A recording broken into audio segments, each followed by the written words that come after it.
Hi, my name's Dan. I'm going to be doing a video on changing the spark plugs on an Alfa Romeo 2.0 engine.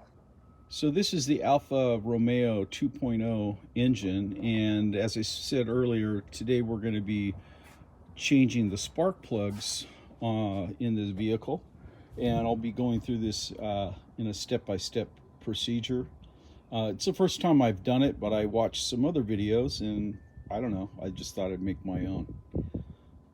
Okay, so I thought I would go over some of the tools that I'm going to be using. The first thing is this torque wrench by Lexavon. And one thing I like about this torque wrench is the labels are nice and easy to read with this high contrast yellow. On one side, you have the foot-pound settings, and you flip the wrench over, and you also have the Newton meter gauge. So that was one of the reasons I like it. This is the 3/8 inch model, and they're available on Amazon. And the other thing I have is a spark plug socket. This is the one with the rubber. That's not the magnetic. I know those are more popular, but this is what I had in my toolbox, and I think these might be better to protect the ceramic on the spark plugs. So I'm going to be using that and that extension. I also have a 10mm socket. I believe that's what's needed to take off the engine cover. Also on the engine cover, you're going to need possibly a screwdriver. I'm using, or I'm going to try to use, a plastic pry tool so I don't damage anything. And then just a regular socket. This is a flex socket. That is one of my favorites. I like to use that. And of course, a flashlight is helpful. Now, getting to the spark plugs. Got these on Alfissimo. Okay, these are for the 2.0. I'm not sure if the 2.0, I think the 2.0 and the QV have different spark plugs, but this is for the 2.0. And got these for a reasonable price. I believe I got all four for around $65 plus shipping. And the torque settings, I want to go over that real quick. For your torque settings for the spark plugs, you're going to want to be at 168 inch-pounds or 14 foot-pounds or 18.98 Newton meters. I just wrote down all because some people have different types of wrenches, and that way you know. Those are all equivalent values. The other thing I like to do is just set a towel down while I'm working, just to kind of protect, the paint and that kind of thing. So we're going to try to remove the engine cover here. I'm going to start by prying up these areas, and then the back just pulls up, but you have to pull straight up, and it's on there pretty secure from what other people have said. So here we go. So those came off very easily. You could use anything. I just used a plastic pry tool here, right in there on both ends. Popped right out. They have this nice cable so you don't lose them. And then, as you can see, I believe that's a 10mm there. So we're gonna start by taking those out. So this is a side thing. I just noticed these are kind of, somebody got a little carried away here when they took off this engine cover before, and they almost broke off that string. Again, this is just like a little safety string, but I'm going to actually cut this and repair it. So that's going to take me a couple minutes.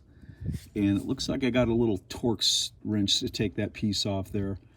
I don't really need to do that to repair it, but I think it'll be a lot easier if I do that, because I'm going to have to take that tip off.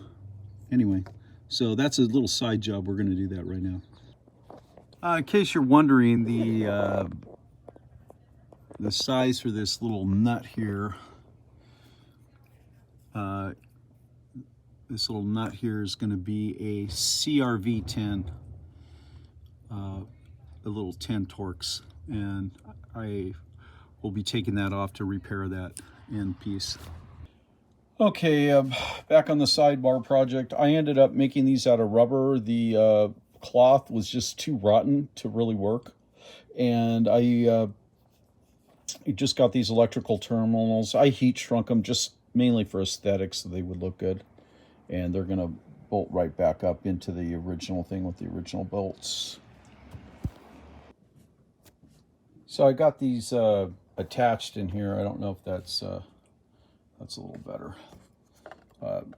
They basically have to go in that direction in order to be fed back through here.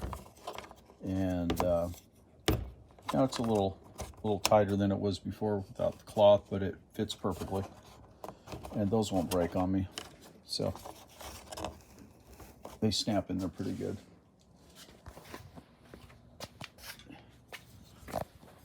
Actually, just pop that off a little bit with my pry tool. It gets stuck on there pretty easy. Before I get started, I'm just going to clean this out a little bit while the engine cover's off.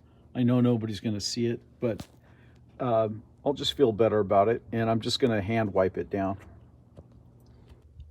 Okay, so the heat shrink trick work, this is where I put it on. That was the piece that wasn't fastening on there, so now it fastens back on there nicely. Just a minor thing. Doesn't really matter. I guess it holds it on there a little bit better. It's all covered by the engine compartment, but that was something that was loose. Everything else looks like it's in order. I'll be changing the plugs in a little bit here. Okay, so I cleaned up the engine compartment a little bit, and nobody is going to see this except for me. But I cleaned it up just a little bit. And basically what I did is I basically had a toothbrush and a couple wipes, and I just kind of wiped things down here and there, and where I couldn't reach, I used the toothbrush. I didn't go crazy.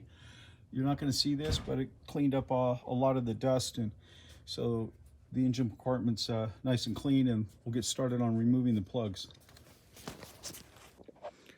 Okay, so the hardest part of doing this is actually the clips. There's some videos online. One guy said you can just pop the tab out and then squeeze on it and pull it out. I found that was hard to do. Let me show you something. So I got this tool at Harbor Freight, and you can use it to go around your clip and use that to help pull the thing out after you pull the clip back. But you have to be gentle, so don't be cramming down on this super hard. And I'm sorry, my battery's running low. So don't cramp down on this super hard, but this will help. It doesn't help much with the one in the back. And to be honest with you, I don't even know how I got the one off in the back, the one that's towards the firewall. You know, I popped the clip out, of course, and then I just I pushed down on the clip and pulled out, which is how you're supposed to do it, but I don't know. The first time you do it, it doesn't want to come out. So you just need to be patient. Don't apply too much force. You'll eventually get them out. Probably one of the dumbest clips I could see.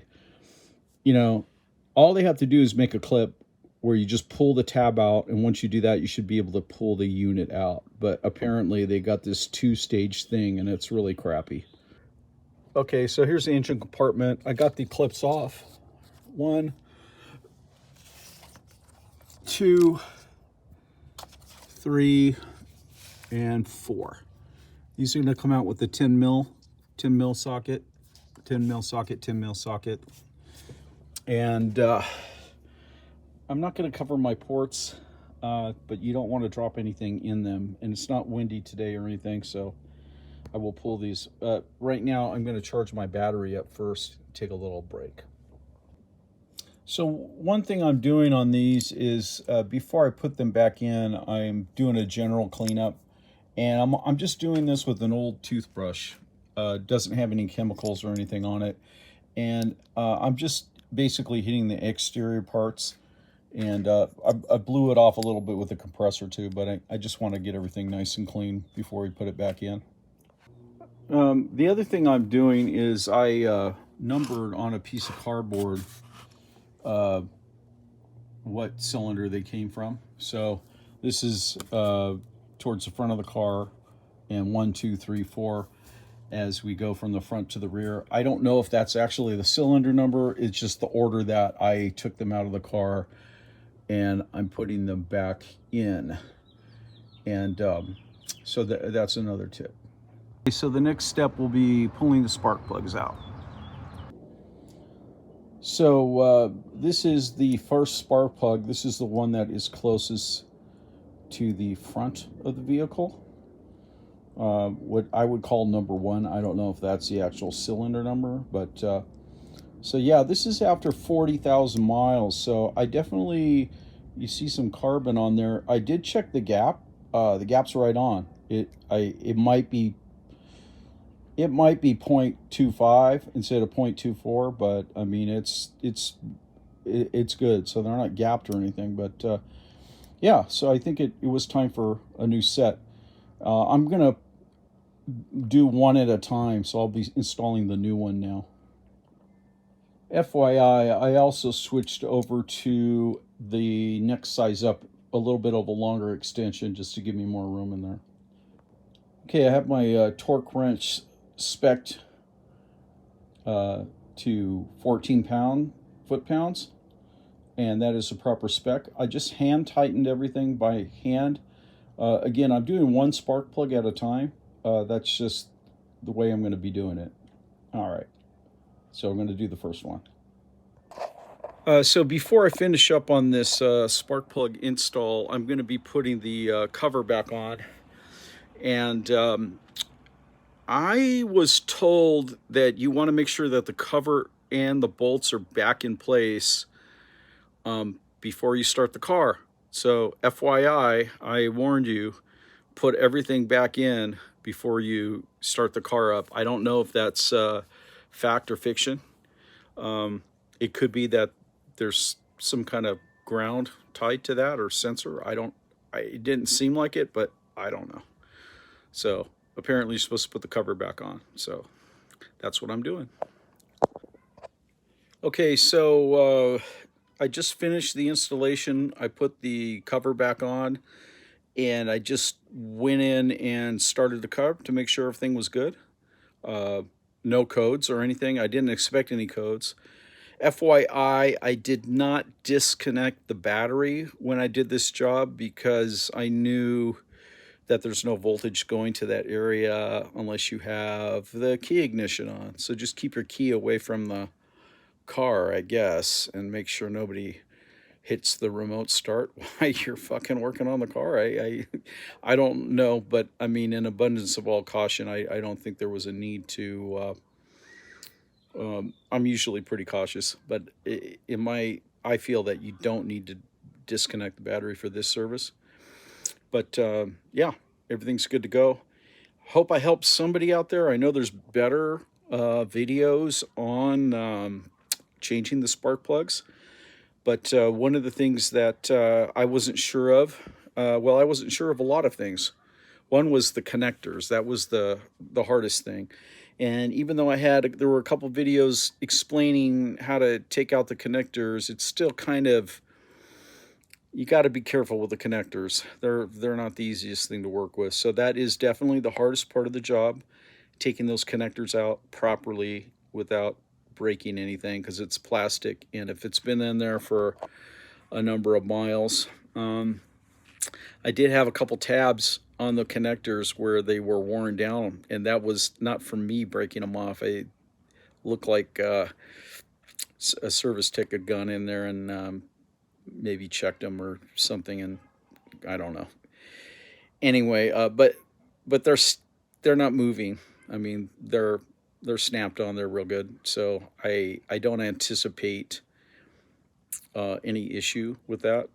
And worst case scenario, I will, if that is the case, I will upgrade the ignition coils.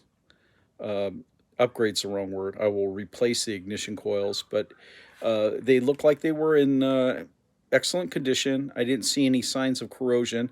At first I thought there was corrosion in there, and then I realized it was just kind of, I put a little screwdriver, a miniature screwdriver down in there, and just scraped a little bit out, and I brought it back out. It was just kind of a,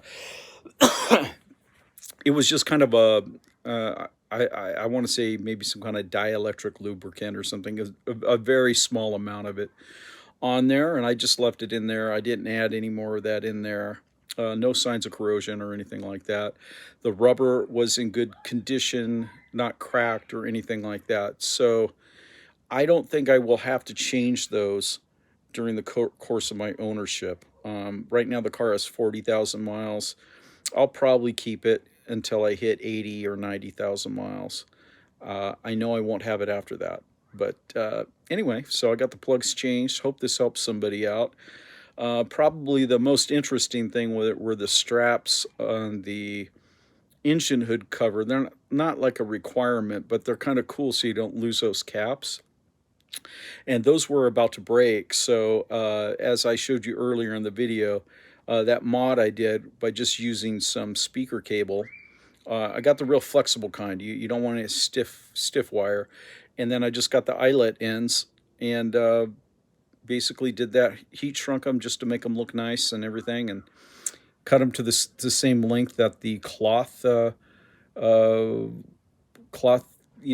things were that held the plastic pieces in there. And then I just put everything back. You had to put them back a certain way. I think I covered that on the video. And that was probably the only different thing that my video would have that other people don't have. And again, the spark plug gaps, just to report that they were maybe 0.25 of an inch, and the spec is between 0.24 and 0.25.